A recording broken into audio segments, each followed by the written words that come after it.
Cool. Let's go ahead and get started. So welcome everybody to latest episode here of Insight Sessions by OneVision. I'm Jason Griffing, Director of Product at OneVision, and your host.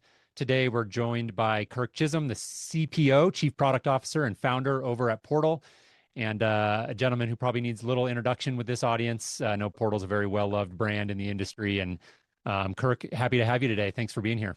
Thank you for having me. Yeah, absolutely. So, we're going to jump in and talk a lot about product strategy today. I got a few points up on the screen there about some of the bigger topics that we're going to cover, including navigating, major strategic pivots, how to deal with user feedback, strategies for receiving that feedback and processing it properly, branding and innovation, which I know, Kirk, is a topic that's like near and dear to your heart over there at Portal, and kind of what the future holds here in the industry. So those are some of the bigger topics that we'll get into. But Kirk, I wanted to jump straight in. There's about a million different places that we could start this conversation, but I thought hearing a little bit from you about your origin story and how things started over there at Portal would be a great entry point, because so much of product really has to do with, designing great products really has to do with the very specific context that you're operating in, the problems that you're trying to solve, the customers that you're trying to serve. So let's start there. And if you could share with our listeners just a little bit of background and some of the origin story around how you started Portal.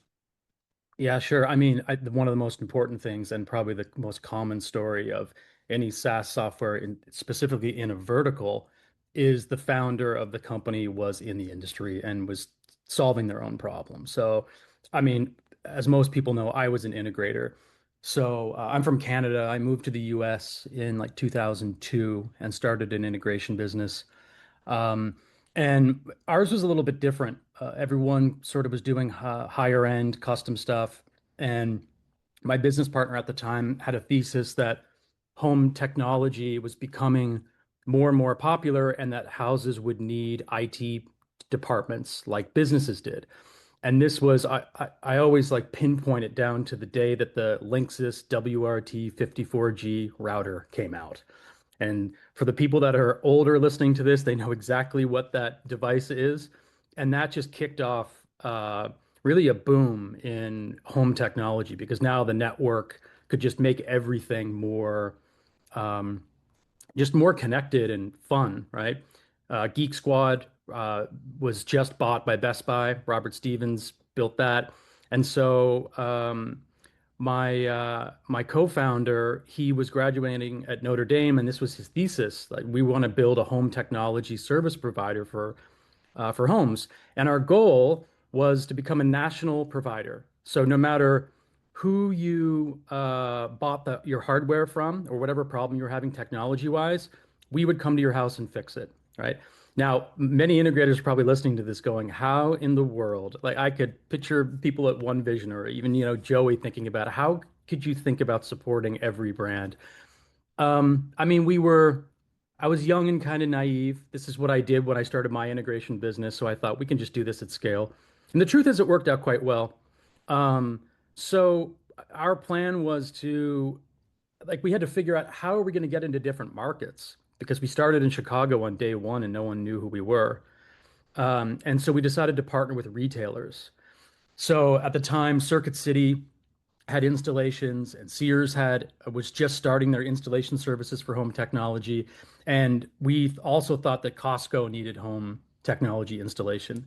So we convinced Costco to basically take our brand into their stores and become the Geek Squad competitor in the Chicago market. And then we eventually expanded into 3 states. So we were doing a ton of installs. So we had over 50 people, and then a bunch of contractors. We were in Illinois, Indiana, and Texas. And in our busiest months, we were hanging 1,000 TVs. We were in 1,000 homes a month. Wow. So it's a bit of a long backstory, but it totally sets the foundation and the scene for like software, because you just cannot run a company like that, which is all about logistics, without software. So we custom built a piece of software back in starting in 2003, when the cloud wasn't even a term, but it was all on the web. And I mean, it did everything that any end-to-end software that exists today does and more, which is kind of funny because like Portal is so focused now. And that's sort of a part of the story, is like, how do you build software that can scale and that people will use versus custom software for your own business. So like we did inventory management. Guys were swiping credit cards and Nextel phones, uploading images of jobs in the truck with their Sprint cards and laptops while they were driving to the next job, recording connections. Like this device went from HDMI out to HDMI 2 on the Sony TV. We had a call center for support. So, when grandma on the South Side called in and said, I can't get any picture, she's from Sears, we could fix it on the fly. And so the software that we built for the to run that company was the genesis for eventually what Portal would become. Um, and the way it happened was, so we ran that for till 2009, and then the economy sort of fell apart, as most people know, especially in the home technology space. All the retail installations totally dried up. People weren't spending $300 or $400 to hang a TV. So I decided to carve out the software that we had built, sell the company, and it's still running today. My sort of top sales guy, he took it over, and so then what I decided to do was take the software that we invested a whole bunch of money in, like over $500,000, which is quite a bit for an integrator to spend on software over time. And I thought I'm just gonna share this with a whole bunch of my integrator friends and I'll charge $100 to $200 a month and make $1 million inside of a year. It's that easy. And boy, did I get a rude awakening of what it's like to actually run a software business versus build software internally for your company. And what happened was they all loved it and they all used it, and then one by one they started dropping off. And the reason was always the same. Well, the way you do this isn't exactly how I do this in my business. And, the way inventory works is like, no, we kind of like to do this. So I realized quickly that custom software is something I was never going to do. And I tried to determine what is the thing, the universal first principle, like core problem. If you have to boil everything down into one super core problem that affects every dealer, and that was product data. Because the one thing all of the testers of the software agreed on was we love the catalog. We love that, like when the new Crestron SKUs come out and someone else enters them across the country, I get to take advantage of that. And I don't get to, there's no double entry, and the shared catalog is amazing. So I thought, okay, this really makes a lot of sense. No one has ever aggregated all the industry's information before. If we can have nice, clean images, descriptions, all the pricing from all the suppliers, then we can leverage that and share it, and it'll make things like proposals and ordering and everything just so much easier. So that it's a bit of a long intro, but that's sort of the origin Yeah. story. No, it's excuse me. It's super helpful, and it's definitely, there's a bunch of different questions that prompts for me. But one of the things that I think would be great to go into is this idea of building products or services. By the way, everything we're going to talk about today, we might say the word product, but I want listeners to know that like these principles apply equally, whether you're in most cases, whether you're, developing products like software or hardware or services, like I know many of our live listeners are doing. It is Um, for sure a service. It's a yeah, service. It's not just what you see on the screen. It encompasses everything that you right, experience with the right, company. exactly. I think this idea though that's really interesting is, building a product for yourself Mm. versus building a product for others. And right, this sounds like maybe a trivial or academic distinction, but it's like so important when you're developing products to really make sure that you're not just blindly making assumptions about the way things should work or maybe overreaching and trying to do too much. So just talk a little bit about maybe how that generalizes for people if they're maybe out there trying to develop a new service or product in their company. What are some of the principles or best practices that you might recommend to somebody to make sure that you're designing this product for the right person? In other words, not for yourself, but for the actual people that are going to be using it. It's so tough. I mean, it really depends. If you're building an internal tool that's just for your company, then you probably are going to lean more towards solving your own problems, right? But if it's something that you want to market to a broader audience, that's a totally different thing. So, I mean, I can really only speak from my experience, and I guess people can see the analogies where they lie. But so, for example, when you're trying to figure out how to build a feature that, see, the thing that this is the thing that we always try to do. How do you make Portal so simple that when you log in, you first think, oh, this doesn't seem like it does much. But then when you try it, it does do what you're looking for it to do very elegantly, right? And that's all about distilling problems down into their first principle, these sort of mechanisms, as much as you possibly can, so that the solution applies and is generic enough for everyone that it needs to solve for, but also that it's not so generic that, it just doesn't do it. So there's a delicate balance, but we Hmm. always err on more simple, and you can add complexity later. It's all about really trying to take things away. Like a lot of times when we release something, it's actually more complex than it needs to be. And then we realize, oh, that needed to sit on the stove a little longer and boil down Yeah. even longer, right? But we wanted to get it out quickly. And so when you try to get it out quickly, it's more complex. When you try to really boil it down. And so the way we do it is it's all about interviewing and getting to know dealers, right? You talk to one, they tell you what their problems are. You're like, oh, I've got the solution for that. Then you talk to the second one, and it's a little different. Then you have to adjust so it fits both. And you just keep going and going and going until you have the common thread between everyone's sort of problems. And then a switch flips and you build it and then you release it like that. So, Yeah, I love that point about like starting simple and getting out there and talking to actual customers and potential customers. So you can very easily fall into the trap, like whatever it is that you're developing, it's very easy to fall into the trap of over engineering out of the gate. You have all these ideas. Oh, it could do this and it could do that, and on and on and on. And meanwhile, you're spending all this time and potentially lots of money, like developing a product or service that potentially nobody even wants, or is way too complicated, right? And so, starting simple, getting out there, talking to some potential customers, and then using that feedback to just iterate and continually develop to make sure that what you're building actually meets the needs. And then I love that point you made earlier about you looked at everything this software was doing, right? And you distilled it all down. And it was like product data. That was the thing. And like I have found over and over again that whatever product, feature, service that you're developing, there's almost always that one little nugget right at the core that's like if you can manage to put your finger on that, like that's the thing. And I think, again, to try to make that more concrete for people, it really just comes down to like getting out there, talking to your users, starting simple, and then iterating rapidly. yeah, just being completely obsessed with talking to users like Yeah. that is the thing, Yeah. We always have this little joke that we say, but we say it all the time, so it's become a thing.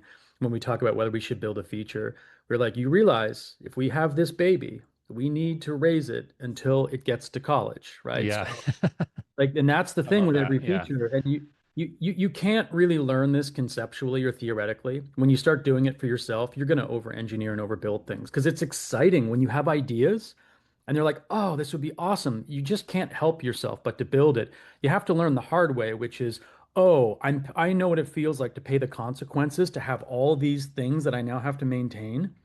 And then some people don't use a lot of them. And so it's kind of the only way you can learn is by making the mistakes Yeah. and it's in you. And then the next time you build something, you're like, no, no, no, we are going to build this I'm not simple. not going to touch the hot stove again, right? Mm-mm. Yeah, exactly.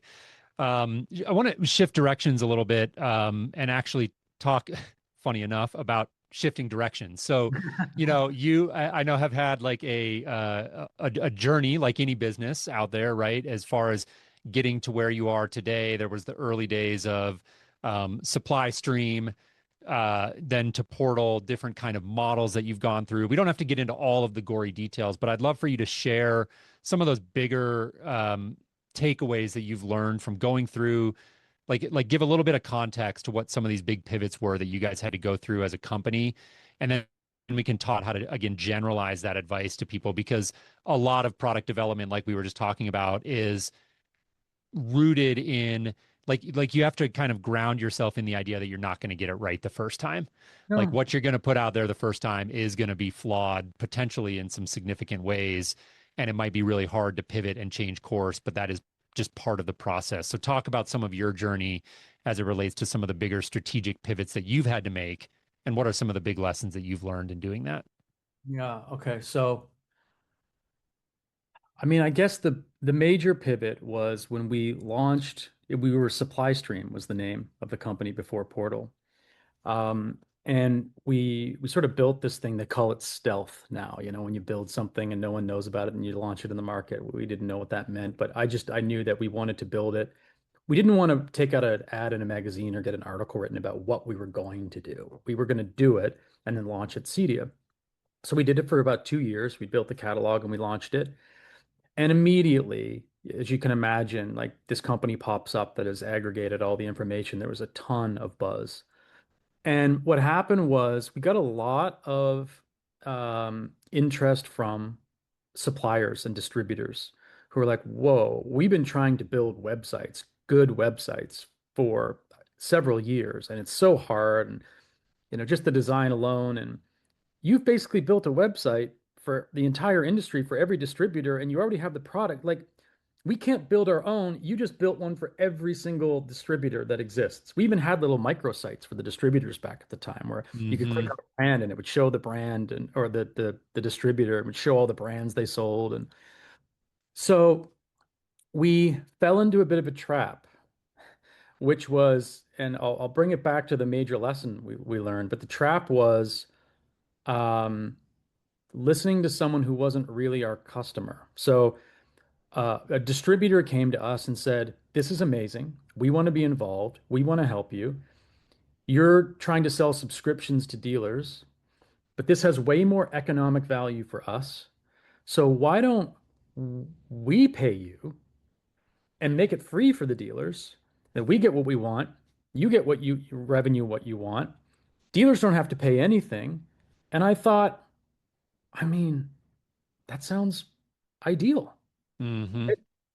Um, but I it was like the theoretical ideal. It was following the money kind of way, or the promise of like revenue rather than following the problem, the core problem, and then the revenue will come. So we were a marketplace and we thought we could monetize this catalog um, by processing orders for distributors, and we did that for quite a while, and we were growing. One of the biggest problem is the big distributors obviously saw it as a threat because now all their smaller competitors had something to compete with them, and Mm. they weren't going to participate in something that helped their competitors.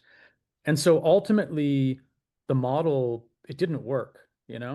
We weren't generating the revenue we thought. We were focusing now on what distributors wanted and not paying as much attention to what integrators wanted. I was never a distributor. I was an integrator. I mean, I built a piece of software that ran an integration business.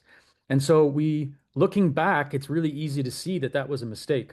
So then the pivot was, okay, because we were free forever and we had to ask our users like overnight, this is how much it's going to cost now.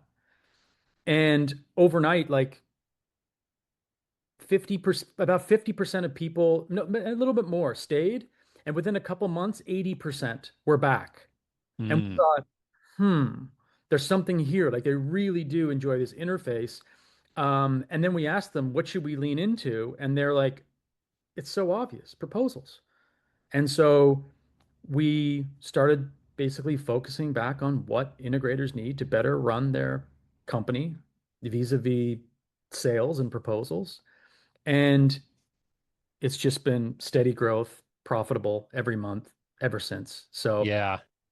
yeah, the lesson is listen to your figure out who your real Who's customer your actually customer? is. Yes. Yeah. Who's your customer, Yeah. and then Yeah. just listen to them and build what they want, and everything will hopefully be okay. Yeah, yeah, that who's your customer question is a big one, and it sounds so like on the surface you look at that and you're like it's obvious, but sometimes it's not so obvious, right? Like maybe you're an integrator and you really need to actually stop and think about like the dynamics between builders, architects, designers, and homeowners, and like who are you optimizing for in any given situation, and so on and so forth. So like these dynamics a lot of times align, and it's not a hugely important question, but there can be times where those come into conflict, and you really have to be clear about who are we optimizing for and who are we trying to serve here, Yeah. right?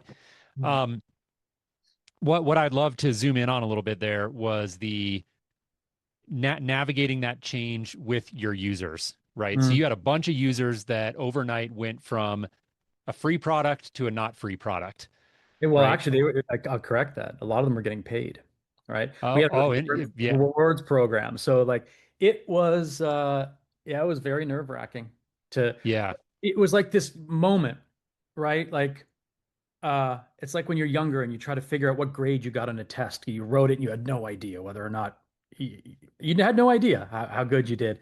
And so it was like a poll. Who really likes this thing?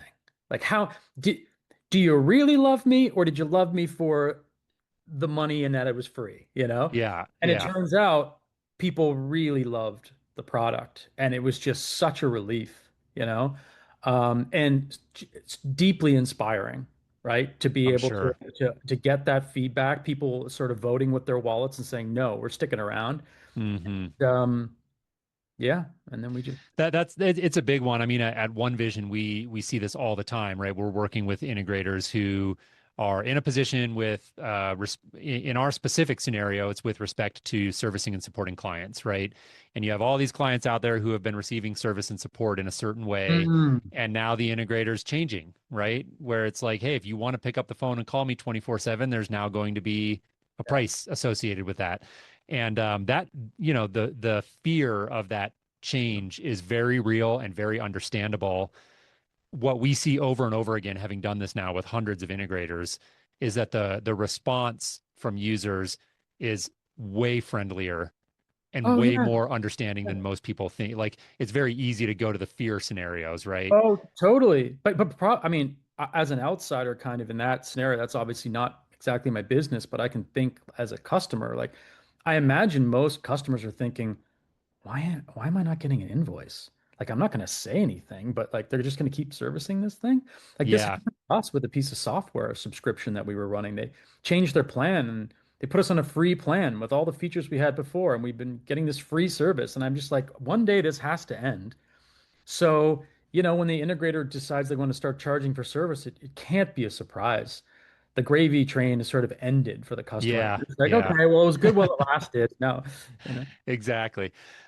So one other thing I want to touch on here as it relates to pivots and changes, and you mentioned earlier, you alluded to the fact like products or services when you put them out into the market, it's like birthing a child, right? Now you have to raise, and there's all this overhead and considerations involved with like shipping the product is just the start. You're not done when you ship the product, right? You're like just getting started.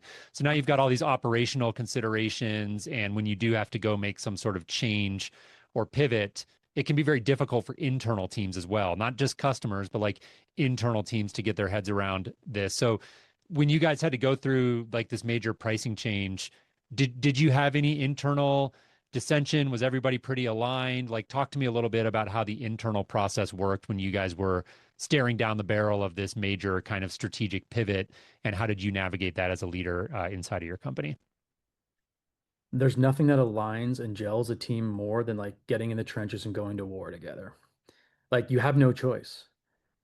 So it was scary, but it was either we start charging and stay in business or we don't and we go out of business. Hmm. So it was it was amazing to see. Most people aren't like pushed to the limits of their capabilities on a regular basis. But when you're forced to, it is so amazing to see what people are capable of doing. And I felt like the team, yeah, there was some uncertainty, but that's also a good thing. You see the people that are like really uncertain and nervous, they had to go.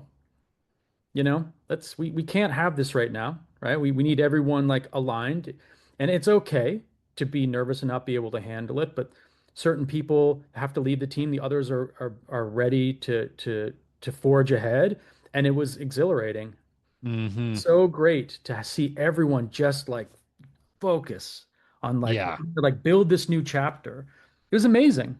Yeah, it was amazing. Yeah, we've seen this over and over again at OneVision too. Like when you have that big unifying project, and yours was existential, but it doesn't have to be existential, right? Like it can just be a big opportunity you're pursuing, or something that you as a leader in your company have just chosen to plant your flag and say this is what we're doing. And when you can get everybody to really rally around that, it is amazing like what Mhm. people and teams are capable of in those situations. So um, I want to again shift gears here a little bit and talk about this concept of feedback. So you told us this story, right? Of like you were getting this feedback in this particular case from whatever it was, a rep or supplier, caused you to pivot. In hindsight, really obvious that was a bad idea. Like Mhm. in the day-to-day reality, like all companies are just bombarded with feedback and signal from every direction every day. And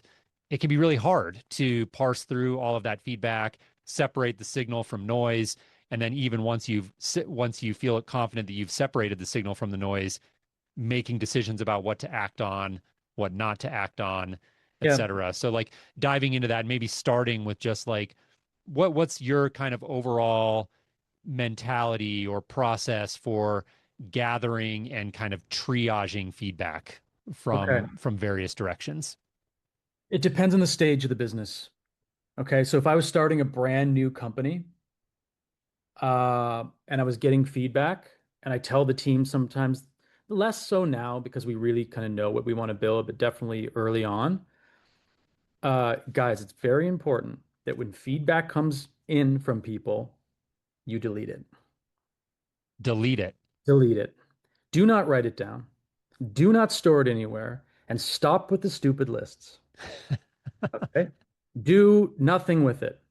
And the reason is because when your resources are limited, you can only focus on one or two things at a time with a small team in a startup mode. Long lists are going to distract you. You're going to spend more time thinking through and sorting it and doing everything. The most important and critical problems will emerge and they will be in your face, so obvious you have to deal with them, right? So like you don't have to like go to a list to figure out early on what you need to work on. It's the thing that people just won't shut up about. Like Hmm. this thing is broken, this doesn't work, this doesn't work. It's like we keep hearing this day after day. I don't need to write that one down. The things that you need to focus on will be obvious in the beginning. Stop trying to like organize all the feedback, right? So it's counterintuitive, but like it's a burden to keep this giant list of things hanging over you. And inevitably, what's going to happen as you build giant lists, you reorder them in priority, then you do some work and you get feedback on a feature, then you go to your list again and you're reordering the priority over again, all over again. And then Hmm. you're iterating on the thing that you released and dealing with the immediate feedback, then you're reordering all the stuff again. And it's like by the time you do that for a few months, all the things in your backlog all you did was just reorder them and order them, Yeah. order them, order them. So early on, I say don't pay attention to the feedback. And then as you get more mature and you figure out like what your whether once you get product market fit, which that's hard to know when you have it, but once you get traction and you know that okay, this is where the product's going to go, it's really resonating with people, we're growing, then you can sort of align to your main vision of where you want to go. And you sort of just have to go in that direction. And as popular feedback comes in, if it's directly related to something you've already built, then yes, you can improve it. But if there are distractions, you have to ignore them. Mm, It's all about ignoring things and yeah. and staying focused because you have limited resources. And so that's really it. Now, the answer you were probably expecting, we're doing those things as well. Yes, we have tools and we organize it all and it's all grouped and people vote on it, but this ain't a democracy. The top thing Yeah. that gets voted on is not the thing that necessarily gets done right away, right? It's like, okay, so let's say people start voting on something that's like further on in the workflow and it's really popular. Well, we'll definitely do it, but it comes later. It's high priority Hmm. later. So Right, right. It is counterintuitive advice. And I do want to take a moment here and I'm just going to launch a poll and I'd love to hear from everybody in our live audience about feedback, right? So I'm putting this poll up. Your biggest challenge when it comes to kind of receiving and processing feedback, if everyone could take a minute and just drop their thoughts in there, that would be helpful. But, I think your answer to that question is indeed very counterintuitive, but I like it. I would say from my perspective, what we have found to be the most effective is I would agree with you that you can very easily go too far and waste a whole bunch of really valuable time and energy maintaining lists and resorting and reorganizing lists to no useful end. That's all time and energy that could have been better spent actually building stuff and solving problems. Um, I think, something that's interesting is you mentioned earlier being out there and being obsessed with like talking to customers. The point I would make is it's about building an intuition, right? So yeah. the feedback comes in. It's when I think, and you can correct me if I'm wrong, when you say, delete it or ignore it, you're Early not on, early on. early on. That's true. You did make that qualification. But even as you continue to evolve as a company, it is critical, in my opinion, that you don't get pulled into this sort of thrashing around mode because you're just constantly responding to the latest feedback that came in. If you Mhm. want to keep it in a backlog, great. But the most important thing is that you're paying attention and you're kind of building this, like I said, gut feeling or intuition Yeah, about the patterns. It's pattern matching, it's understanding. And then, totally. like you said, a lot of times, like, don't second guess yourself. The most important thing to do is obvious and it's right in front of you and it's screaming for your attention. And you don't need to go look at a million different lists to figure out what it is. Yeah. Recency bias is a very Huge. huge thing. It's a huge thing because someone plants something in you, you start thinking about it, and then before you know it, you've kind of got it all worked out, the logic in your head, and you're like, oh, I've got this sorted now. Let's just deal with it now. It's like, no, because if you keep doing that, you're never gonna get, what you need done. And then the other thing I'm gonna say that you just triggered me to think about, which is so important, is if I like CEDIA every year, it's our favorite time of year. Our booth is packed with people, and we have just amazing conversations with dealers. I would say that if I met with a dozen people and we really are face to face and I can push them on their assumptions and challenge them on things and ask them really what they want, the things that they want aren't like necessarily the top three most voted features that are in our Hmm. sort of like static lists that we stare at on our screens. You really have to get deep context with humans, and it's more dynamic than that. And like you said, then you build an intuition about where everything needs to go. And then if the features fit that intuition in the short term, then you do it. Yeah, yeah, absolutely. George dropped a comment in. One of my mantras has always been all feedback is a gift, good and bad. And I agree. Again, I suspect, Kirk, I see you nodding, like none of this is about ignoring feedback outright. Maybe early on, like Kirk said, maybe you need to just kind of put the blinders on and get to work. But it's more about not allowing feedback to pull you into this mode, like Yeah. I said, of just thrashing around and the recency bias, right? Like most people, I'm sure, either know what that means or can infer, but it's this idea that, like, as human beings, we have this very strong tendency to weight things that happened recently as being more important, right? So just because something popped up on your radar in the recent day or week, it feels now like it's like super important when in reality, like if you give it some time to simmer, it's probably not going to appear that way. Mhm. How would you say, if you could summarize, like you talked very specifically about early stage companies and so I'm kind of inferring from that that as you evolve, you need to be listening a little bit more. Talk about like your process today and specifically like prioritization. So how are you guys prioritizing and maintaining focus as a company? So we have a couple feedback loops. Obviously, trade shows are really big, getting to talk to people. That helps us develop, make sure that the vision of where we're going still makes sense. Every week we have a all hands team meeting. and everybody gets to surface on that call trends that have happened. So, like, especially from the support team, it's a really great time for me to listen to the support team so that I'm not like the support team's not just out on a different like area of the business and I don't interact with them. Like, it's a Hmm.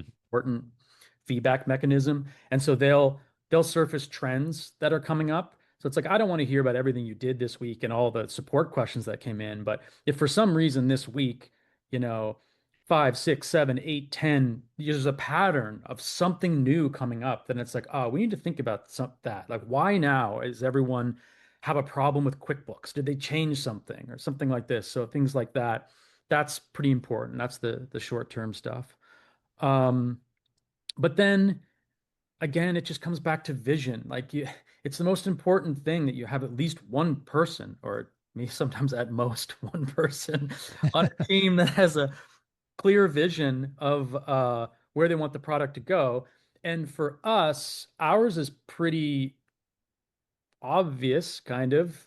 It's we started at the beginning in a dealer's workflow. So we sort of broke down what does it take to run an integration business? What are all the steps from get a customer to document the customer in a CRM to create a proposal to win a job to get paid to invoice to install to service, all that stuff.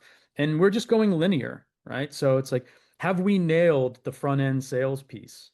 And is that Hmm. tightly and perfectly integrated with all the pieces that it needs to be? And then have we nailed the getting the down payment and paid and getting the invoice out?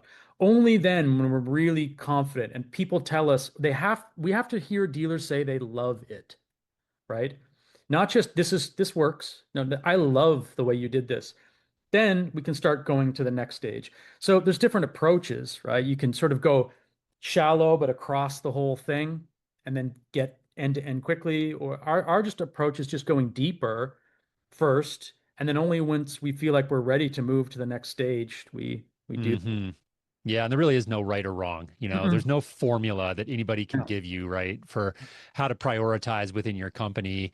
And it's challenging because as soon as you feel like you've figured it out, new information surfaces and you're like, I don't know, maybe I need to rethink this a little bit. And that's why I think, to your point, having that higher level vision of like, this is the direction that we're going and how we're going to get there is going to morph and evolve over time as new information becomes available. But generally speaking, we know that we're heading north, and we may have to navigate around some canyons or various obstacles that we didn't anticipate. But we have a direction. I'm going to end the poll here real quick, and just as far as feedback, it was actually pretty evenly split. So too much conflicting input, not enough engagement, and hard to act on what we hear. We're really all kind of tied for the biggest challenges with feedback, which makes sense. And I think again, to kind of put a bow on what we've talked about here, it is a equal part art and science, probably more art, maybe a little bit than science, Yeah. when it comes to processing feedback and having really just a high level vision of where you want to go, and then various mechanisms for keeping your finger on the pulse of the patterns and things that you're seeing broadly. And then again, not getting pulled into that mode where you're just kind of recency bias and getting thrashed around constantly by feedback. That's how I would sort of summarize it. I don't know if there's anything you would add to that just to close that Oh, thread out. oh, that's great. This is why you're good at doing this. You're really good at like I summarizing appreciate that. things. Yeah. Yeah, yeah. Give me back what I said and see if I agree with it. And if I do, then we're communicating. Yes, yeah, exactly. Yeah. So yeah, let's touch on the orange pants. We have to touch on the orange Okay. pants. I can't Want to have a talk my orange conversation with pants, Kirk Jason? without talking about the orange pants. So I think, building a brand is when we think about building products, again, it's not just the product itself, it's everything around it, right? And having a brand that is loved and trusted by your customers is a huge part of that. And I think it's something that you guys at Portal, from where I sit, have done exceptionally well. And the orange pants, I'm sure everybody knows, but if you don't, you go to one of these trade shows and the Portal team is walking around in their bright orange pants, and it's become kind of a signature or trademark of the Portal brand. Talk to me about your overall perspectives about the importance of branding and how you guys arrived at the famous orange pants.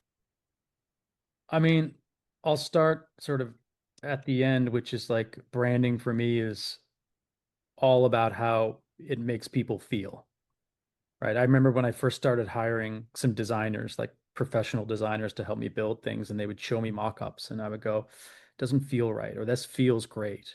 And then they would make fun of me, like, you always say feel, like, come on. Like, I'm like, well, most people, what do most people say? Well, most people say it looks good. I'm like, yeah, well, you're not connected to that at all. Yeah, it can look good, but it's about a feeling, that you get. And so I wouldn't, that's the sort of general how I look at like the branding and the experience of the service when you interact with our company.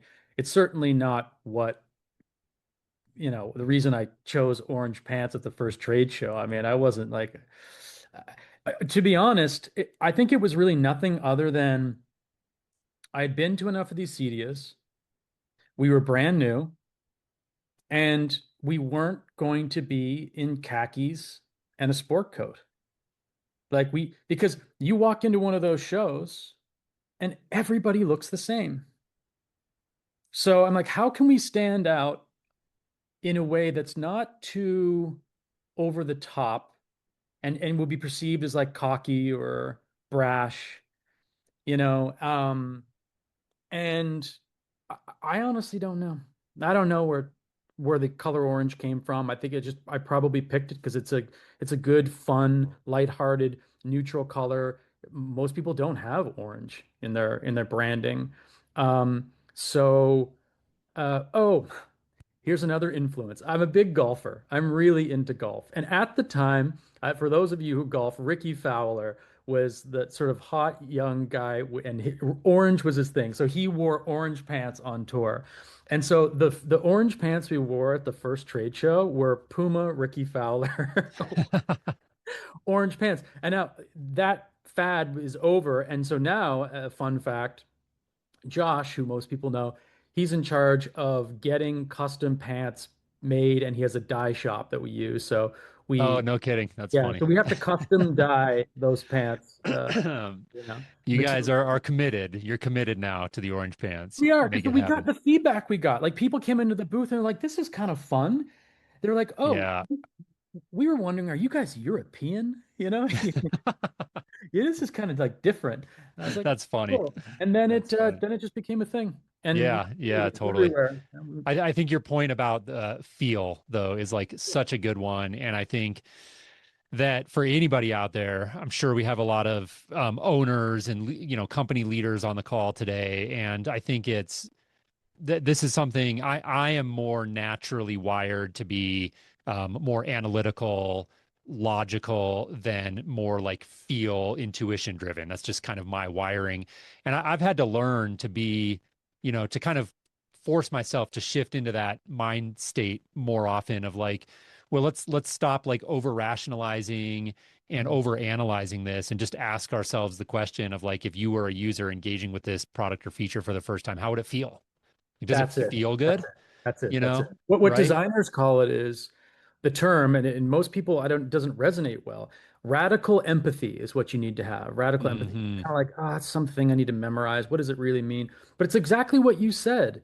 It's so simple if you just get rid of all this theoretical and get out of your head and go, if I walked into this store and I opened the door and I experienced this for the first time, how would I react? How would I feel? Hmm. That's empathy, right? Trying to figure out how other people are going to feel about something. So I totally agree. Yeah. That's Yeah.